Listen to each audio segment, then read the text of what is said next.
ছাত্র জীবন থেকে বিজেপি করে আসা সোনাইর কবিল হোসেন লস্কর এবার বিজেপি টিকিট দাবি করলেন।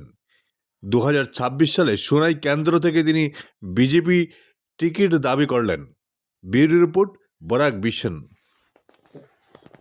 আমি আগামী দিনের সোনাই সমষ্টির জন্য টিকিট প্রত্যাশী ভারতীয় জনতা পার্টির।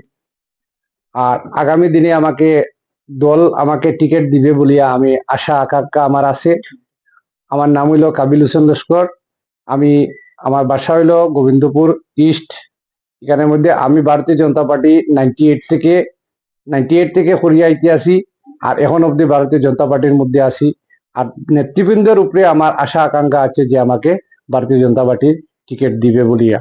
আর উন্নয়নমূলক কাজ যেগুলা ভারতীয় জনতা পার্টি থাকার সময়, আমি আমার মিহিরকান্তি সোম থাকার সময় অনেকটা কাজ আমি এখানের মধ্যে আনছি। অতএব আমার শ্রদ্ধেয় কৌশিক দয়া মহাশয় এখানের মধ্যে একটা কথা দিছিল, একটা ব্রিজও এখানের মধ্যে হয়েছে।